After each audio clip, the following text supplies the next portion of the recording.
At the end of a forgotten back alley and the weird and otherworldly marketplace of faiths known as the Bazaar of the Gods stands the ruins of a forgotten chapel. Once, the cult of the Carnifex was celebrated throughout Punjar, the city of 1,000 gates.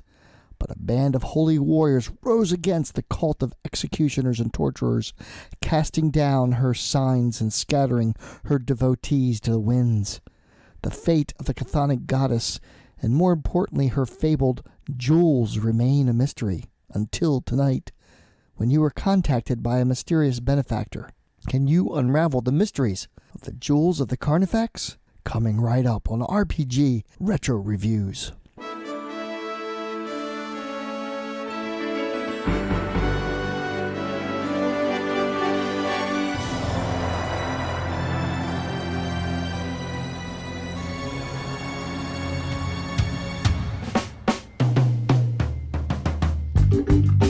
Hello everyone, I'm Captain Courageous and I review old school modules and games and try to give them a fun and informative analysis. If you ever colored in the numbers of polyhedral dice with a crayon, hey, this is your channel. Welcome.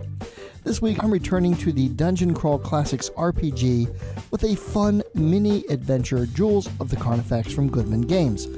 This is a short 28-page adventure that can be played in 1 or 2 game sessions, written by adventure module author luminary Harley Stroh. Stroh has been responsible for many of Goodman Games' most classic adventures, going back to its 3rd edition days, with such greats as Into the Wilds, Halls of the Minotaur, and of course the DCC RPG classic Sailors of the Scarlet Sea, which I reviewed last year. Jewels of the Carnifex is great for a one-shot or playing at a convention. This is going to be a review and deep dive into the thing, so grab something to drink, sit back and enjoy. Spoiler warning, if you're a potential player, heads up, I'll be revealing some of the module's deep secrets here. Before I begin, let me mention my spring store, Ye Old School Shop. Here you can find a bunch of fun clothing and personal items such as hoodies, t-shirts, coffee mugs, carry bags, and more, available in a variety of colors. There are 2 art piece imprints available, encouraging you to game on. The first is a cute red dragon hugging a D20 by James V. West, and the other is a rather terrifying troll thrusting forth a D20 by Phil Stone.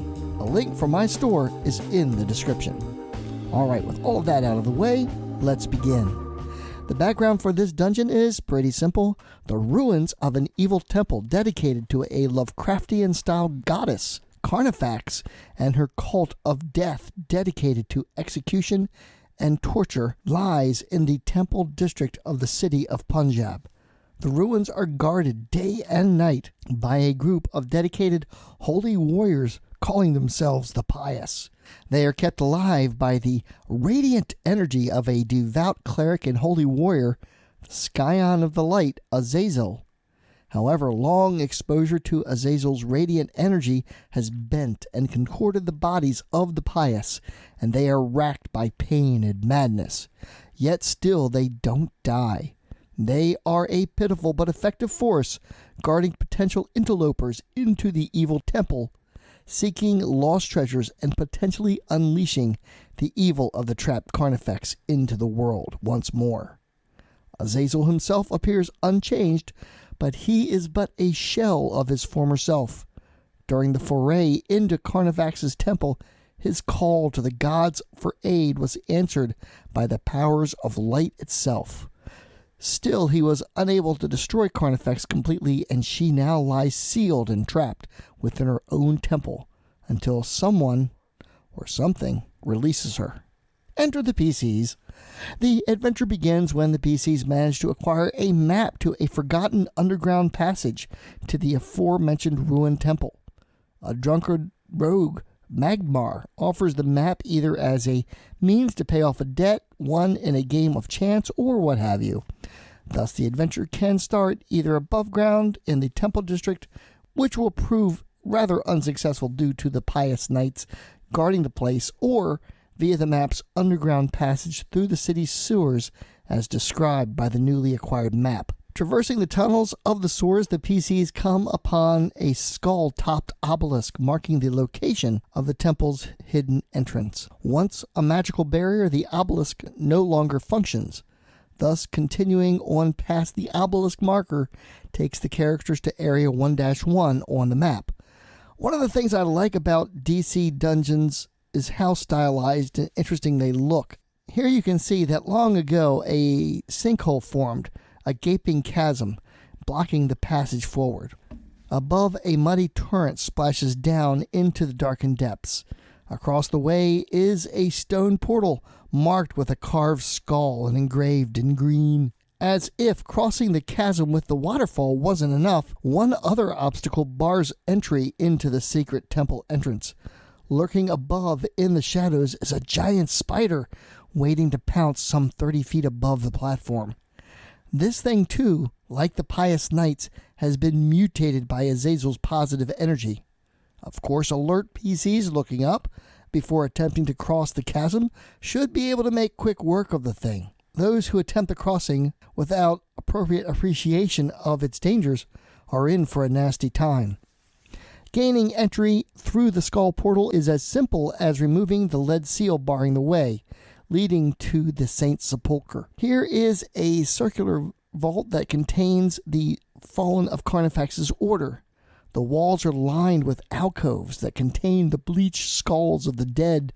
Upon each's forehead is a sigil of an animal and runes marking the year and season of the cultist's death. Quite the creepy scene. In the center of the room is a spiral staircase going up and across the way, a set of stairs leading further downwards into the temple's depths. Runes circle the spiral stair, and when translated read, "You are what we once were. We are what you will be."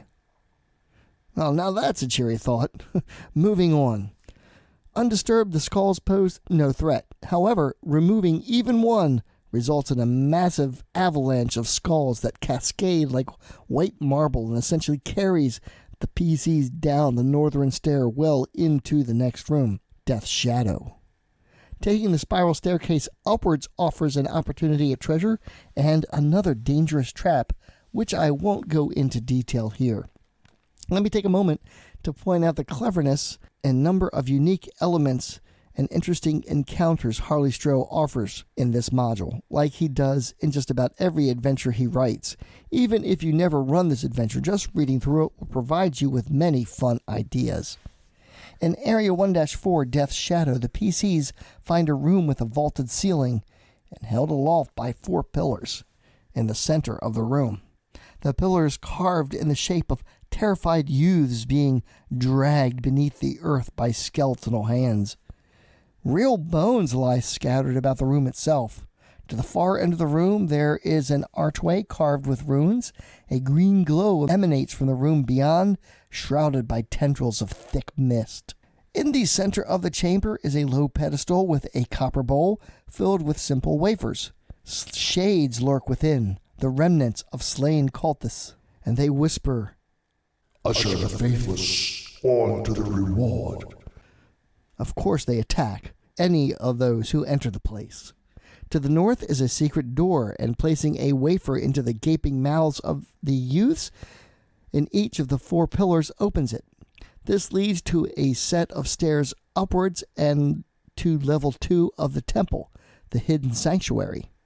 Area 1-5, the Ars Moriendi, leads to a vaulted gallery.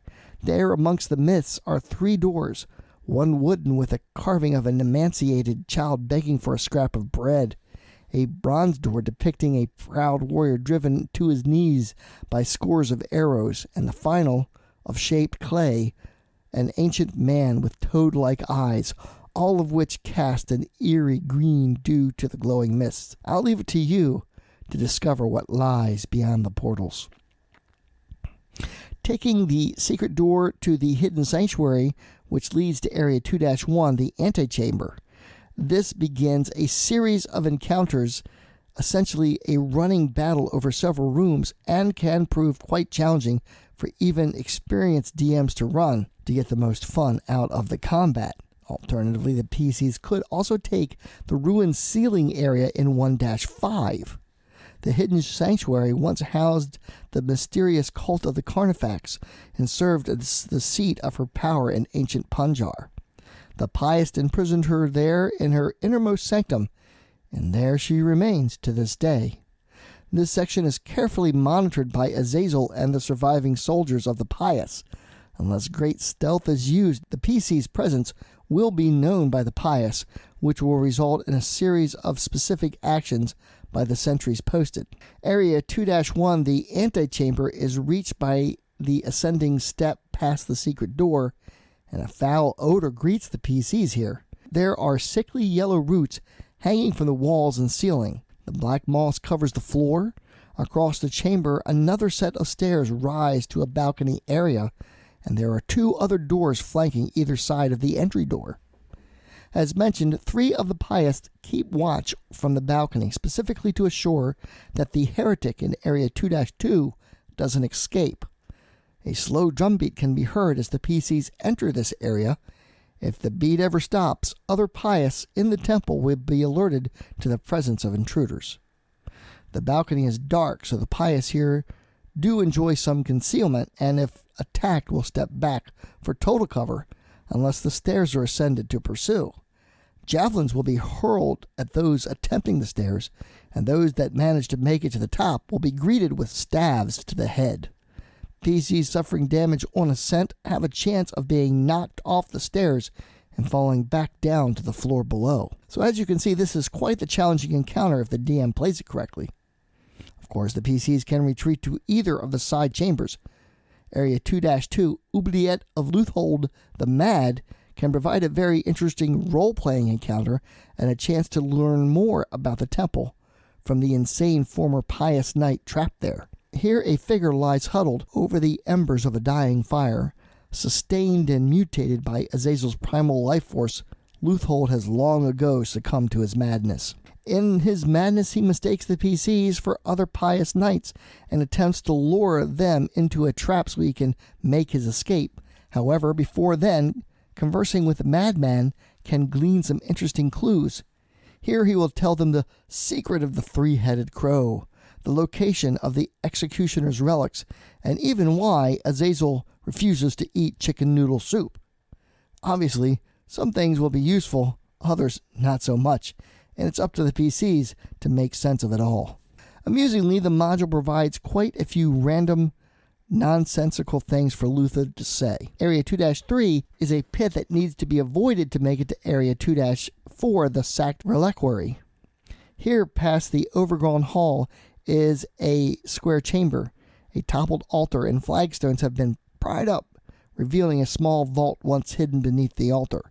However, this is the false reliquary, and the real one still lies hidden to the rear of the chamber. There, a mural depicting an army of skeletons herding the living like cattle into a dark cave can be seen. The cave entrance depicted on the wall is in dark clay, and digging it out reveals a 17-inch deep hole. And reaching in, one discovers an iron ring, and turning it correctly causes the mural to shift, revealing the chamber beyond. Here, the real treasure can be discovered. In the nook, seated atop a black silken shawl, is a large golden box depicting the Carnifex on her throne of skulls. Of course, just touching the thing imparts a powerful sense of doom. Once the thing is opened via a lockpick or other method, there are 3 drawers lined with black silken velvet. Not only is there fell treasure to be found here, but also an elaborate kumdak fashioned from sheets of hammered gold. And within that is the Fell Grimoire Nex, an exhaustive catalog of the obscene rituals and foul rites for contacting every known god, devil, and demon, claiming the domain of death. All in all, the jewels, the artifacts, and gold found here are worth a king's treasury. But who are the PCs going to sell these foul relics of evil to? Continuing on, assuming the PCs can make it to the balcony area in 2-1, they reach 2-5, the Killing Hall. And this overgrown area is flanked by 2 secret passages, so as the PCs fight the pious emerging from area 2-6, Another group will use the secret passage to flank the center hallway and emerge at the PC's rear, trapping them between the two groups. And this is when Azazel himself will emerge and attempt to slay the PCs. If things go badly for the pious, Azazel will attempt to parley, but he is duplicitous and merely attempts to lure the PCs further into the temple where he can gain a more decisive position. Either way, slaying Azazel results in the final deaths of all the remaining pious knights, as it was the cleric's connection to the light that sustained them all. This leaves the final areas of the temple open to exploration. Area 2-6, the vault, is dominated by a towering alien idol woven of roots and reeds and stuffed with black moss. This foul-scented thing is composed of a viscous slime that wicks away the magical property of relics, and is stuffed with artifacts from Carnifex's temple, and dissecting the idol results in a trove of treasure from within the thing. And that leaves Area 2-7, the Grotto of the Worm, and Area 2-8, the Throne of Death, to be explored. And this is where the jewels of the Carnifex as well as Carnifex herself can be found. The stairway leading to this chamber are infused with the power of the jewels, and any of the pious attempting to pursue fleeing PCs here will suffer damage, meaning that what lies beyond is untouched and unreachable by the cursed warriors. The jewels of the Carnifex are held within the maw and claws of a weird statue, clearly trapped. Area 2-8, the Throne of Death, contains a final puzzle to be solved, and it's entirely possible for the PCs to unleash the evil entity, the Carnifex herself, back upon the world once more. This module boasts a cadre of talented old-school artists. The cover art is by Doug Kovacs, as well as quite a few of the interior pieces in addition to the cartography. Also, Jeff Easley, Jim Holloway, Russ Nicholson, and Stephen Pogue contribute some wonderful pieces of art here. This is really some of the best artwork the hobby has to offer. This module is available as a PDF download from DriveThruRPG for only $6.99 and includes a bonus adventure, Lost in the Briars. I got my own physical copy on Amazon for just $9.99. So let's go ahead and take a look at Harley Stroh's Jewels of the Carnifex from Goodman Games on my D20 scale of style, presentation, and value. The Dungeon Crawl Classics line from Goodman Games has well established itself as a quality producer of Appendix N style adventures, and this one is no exception. From cover to cover, the artwork and layout oozes pulp fantasy. The artwork is evocative and engaging, though not all pieces are on the same level. Clearly, some of the smaller pieces are simply filler. However, even those convey the module's story and plot well. I'll rate this an 18. As far as the presentation goes, this is really a prime example of why the OSR movement has remained so popular over the years, and people continue to discover it. One of the things I've always appreciated about all of the DCC modules going all the way back to the 3rd edition days is how a chart is provided summarizing every encounter in the module. This is amazingly useful and functional, and I don't understand why other creators don't do this. There is also a rumors table of things that PCs might know already at the adventure's start. Harley Stroh once again continues to delight with his evocative descriptions and attention to detail, as well as providing unique and engaging encounters. The running battle encounter on level 2 is a prime example of Stroh's skill in adventure design. The puzzles here also offer further engagement, as well as the role-playing encounters with the mad Luthold and Azazel's duplicitous attempts at parley during the running encounter. Not just ticks off the blocks of things you need to include in a commercially produced module. He does this skillfully, ensuring that the players will remember and be talking about this adventure long after they played through it. This is a short adventure and can be played in 1 or 2 game sessions depending on the group, and makes for a great one-shot or a module to play at a convention. Furthermore, even though this was written for the Dungeon Crawl Classics RPG, it fits perfectly well into just about any old school or OSR game system, including Advanced Dungeons & Dragons, Castles and Crusades, Swords and Wizardry, and especially given the Lovecraftian nature of the Carnifex, the Hyperborea RPG. I'm going to rate this one a natural 20 critical hit. Finally, let's talk value. Available in physical form from a variety of outlets at just $9.99. I picked mine up off of Amazon. And of course, you can get the PDF at DriveThruRPG for just $6.99. So super inexpensive and guaranteed to thrill. Another easy natural 20 critical hit. And that brings my overall rating for Jewels of the Carnifex from Dungeon Crawl Classics to a 58. Amazing! Thank you all so much for watching. I hope you found this review useful and fun. Have you played through this module? Please leave some comments below talking about your experiences playing through this fun adventure. I'd love to hear about them. Of course, I'd like to thank all of my patrons who continue to make this channel possible. Thank you all so very much. Coming up later on this week, I'm working on several videos simultaneously, and I've got a D&D classic for you, Quest for the Silver Sword, and review of 2 Forgotten Realms classic supplements, FR5, The Savage Frontier, and FR6, Dreams of the Red Wizards. So keep an eye out for those. They'll be a lot of fun. Please smash that like button, subscribe and share, and check out my Teespring store for some great Game On merchandise featuring artwork from James V. West and Phil Stone. Please join the channel's Facebook page, RPG Retro Reviews. Consider supporting the channel by becoming a patron yourself. There are 2 ways to leave a tip if you would like to, either through my PayPal tip jar or just use YouTube's Super Thanks button right here. As always, my friends, may your D20 roll true and game on.